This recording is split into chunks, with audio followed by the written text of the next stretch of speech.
Hi hello welcome back to my channel. ಇವತ್ತಿನ ವಿಡಿಯೋದಲ್ಲಿ ನಾನು ರೆಸ್ಟೋರೆಂಟ್ ಸ್ಟೈಲಲ್ಲಿ ನಾವು ಮನೆಯಲ್ಲೇ ಯಾವ ರೀತಿ ದಾಲ್ ತಡ್ಕ ರೆಸಿಪಿ ಮಾಡ್ಕೋಬೋದು ಅಂತ ತೋರಿಸ್ಕೊಡ್ತಾ ಇದ್ದೀನಿ. ಬನ್ನಿ ನೋಡೋಣ ಯಾವ ರೀತಿ ಮಾಡೋದು ಅಂತ. ಅದಕ್ಕೂ ಮುಂಚೆ ನನ್ನ ಚಾನಲ್ಗೆ ಹೊಸ ವ್ಯೂವರ್ಸ್ ಆಗಿದ್ದರೆ ಚಾನಲ್ನ ಸಬ್ಸ್ಕ್ರೈಬ್ ಮಾಡಿಕೊಡಿ. ಹಾಗೆ ಈ ವಿಡಿಯೋ ಇಷ್ಟ ಆದರೆ ಲೈಕ್ ಮಾಡೋದನ್ನು ಮರಿಬೇಡಿ. ಬನ್ನಿ ವಿಡಿಯೋ ನೋಡೋಣ.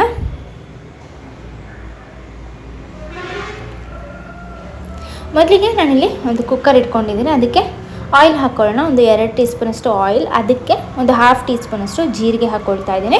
ಜೀರಿಗೆ ಫ್ರೈ ಆದಮೇಲೆ ಇದಕ್ಕೆ ತೊಗರಿಬೇಳೆ ಹಾಗೆಯೇ ಹೆಸರುಬೇಳೆ 1 ಕಪ್ ಆಗೋಷ್ಟು ಇದೆ. ಅದನ್ನು ಚೆನ್ನಾಗಿ ವಾಶ್ ಮಾಡಿ ಇದನ್ನು ಈ ರೀತಿ ಆಯಿಲಲ್ಲಿ ಫ್ರೈ ಮಾಡ್ಕೊಳ್ಳೋಣ. ಈ ರೀತಿ ಮಾಡೋದ್ರಿಂದ ಒಂದು ಒಳ್ಳೆ ಫ್ಲೇವರ್ ಕೊಡುತ್ತೆ. ಸೊ ಇದನ್ನು ಒಂದು 10 to 15 ಸೆಕೆಂಡ್ಸ್ ತನಕ ನೀವು ಇದನ್ನು ಫ್ರೈ ಮಾಡಿಕೊಂಡು ಇದಕ್ಕೆ ಸ್ವಲ್ಪ ಕೊತ್ತಂಬರಿ ಸೊಪ್ಪು ಹಾಗೆಯೇ ಶುಂಠಿ ಬೆಳ್ಳುಳ್ಳಿ ಚಿಕ್ಕದಾಗಿ ಕಟ್ ಮಾಡಿಟ್ಕೊಂಡಿರೋದು. ನಿಮಗೆ ಬಾಯಿ ಸಿಗಬಾರ್ದು ಅಂದರೆ ನೀವು ಬೇಕಾದರೆ ಪೇಸ್ಟ್ ಕೂಡ ಹಾಕ್ಕೋಬೋದು. ಅದಾದಮೇಲೆ ಅದಕ್ಕೆ ಸ್ವಲ್ಪ ಒಂದು ಹಸಿಮೆಣ್ಸಿನ್ಕಾಯಿನ ಹಾಕಿ ಇದನ್ನು ಸ್ವಲ್ಪ ಫ್ರೈ ಮಾಡ್ಕೊಳ್ಳೋಣ. ಸೊ ಈ ರೀತಿ ಮಾಡಿ ನೋಡಿ, ನೀವು ಟ್ರೈ ಮಾಡಿಲ್ಲ ಅಂದರೆ. ಸೊ ಅದಾದಮೇಲೆ ಇದಕ್ಕೆ 1 ಕಪ್ ಆಗೋಷ್ಟು ಬೇಳೆ ತೊಗೊಂಡಿದ್ದೀನಿ. ಅದಕ್ಕೆ 3 ಕಪ್ ಆಗೋಷ್ಟು ನೀರನ್ನು ಹಾಕ್ಕೊಳ್ಳಿ. ಆವಾಗ ಏನಾಗುತ್ತೆ, ಕನ್ಸಿಸ್ಟೆನ್ಸಿ ಕರೆಕ್ಟಾಗಿರುತ್ತೆ, ದಪ್ಪನೂ ಆಗೋಲ್ಲ ತೆಳುನೂ ಆಗೋಲ್ಲ. ಸೊ ಈ ರೀತಿ ಇಷ್ಟು ನೀರನ್ನು ಹಾಕಿ ಇದಕ್ಕೆ ನಾವು ಟೊಮೆಟೊ ಹಾಕ್ಕೊಳ್ತೀನಿ. ನಾನಿಲ್ಲಿ 3 ಟೊಮೆಟೊ ಈ ರೀತಿ ಅರ್ಧ ಮಾಡಿ ಹಾಕ್ಕೊಳ್ತಾಯಿದ್ದೀನಿ, ಯಾಕಂದರೆ ಸಿಪ್ಪೆ ಈಸಿಯಾಗಿ ಬರುತ್ತೆ ಅಂತ. ಅದಾದಮೇಲೆ 1 ಈರುಳ್ಳಿ. ಟೊಮೆಟೊ ಸಿಪ್ಪೆ ತೆಗಿಯೋದು ಬೇಡ ಅಂದರೆ ನೀವು ಕಟ್ ಮಾಡಿ ಹಾಕ್ಕೊಳ್ಳಿ. ಅದಾದಮೇಲೆ ಇದಕ್ಕೆ 1/2 ಟೀ ಸ್ಪೂನಷ್ಟು ಅರಿಶಿನ ಪುಡಿ, ಹಾಗೆಯೇ ಒಂದು 1/2 ಟೀ ಸ್ಪೂನಷ್ಟು ಧನಿಯಾ ಪುಡಿ, ಟೇಸ್ಟಿಗೆ ಎಷ್ಟು ಬೇಕಷ್ಟು ಉಪ್ಪು, ಇಷ್ಟನ್ನ ಹಾಕಿ ಇದನ್ನು ಮಿಕ್ಸ್ ಮಾಡಿ ನಾವು ಇದನ್ನು ವಿಷಲ್ ಕೂಗಿಸ್ಕೊಳ್ಳೋಣ. ಒಂದು 5ರಿಂದ 6 ವಿಷಲ್ ಸಾಕು, ಪೂರ್ತಿ ಸ್ಮ್ಯಾಶ್ ಆಗಿ ಆಗಲಿ ಇದು. ಸೊ ಇಲ್ಲಿ ವಿಷಲ್ ಆಗಿದೆ. ನಾನಲ್ಲಿ ಒಂದು 4ರಿಂದ 5 ವಿಷಲ್ನ ಮಾಡಿಸ್ಕೊಂಡಿದ್ದೀನಿ. ಸೊ ನೋಡ್ಬೋದು ಚೆನ್ನಾಗಿ ಬೆಂದಿದೆ. ನಾನಿಲ್ಲಿ ಟೊಮೆಟೊ ಸಿಪ್ಪೆನ ತಗೊಳ್ತಾ ಇದ್ದೀನಿ. ಸೊ ಸಿಪ್ಪೆ ಇರಲಿ ಅನ್ನೋರು ಏನು ತೊಂದರೆ ಇಲ್ಲ, ಹಾಗೆ ನೀವು ಸ್ಮ್ಯಾಶ್ ಮಾಡ್ಕೊಳ್ಳಿ. ಸೊ ಇದು ತೆಗೆದು ಇದನ್ನು ನೀವು ಚೆನ್ನಾಗಿ ಸ್ಮ್ಯಾಶ್ ಮಾಡ್ಕೊಳ್ಳಿ.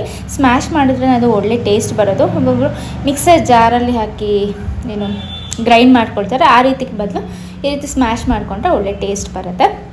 ಸೊ ಈ ರೀತಿ ಒಳ್ಳೆ ಸ್ಮ್ಯಾಶ್ ಮಾಡ್ಕೊಳ್ಳಿ. ಸ್ಮ್ಯಾಶ್ ಮಾಡಿ ನಾನಲ್ಲಿ ಬೌಲಿಗೆ ಹಾಕ್ಕೊಳ್ತಿದ್ದೀನಿ. ಮೇಲೆ ನಾವು ನೆಕ್ಸ್ಟು ಒಗ್ಗರಣೆ ಹಾಕ್ಕೊಳ್ಳೋಣ.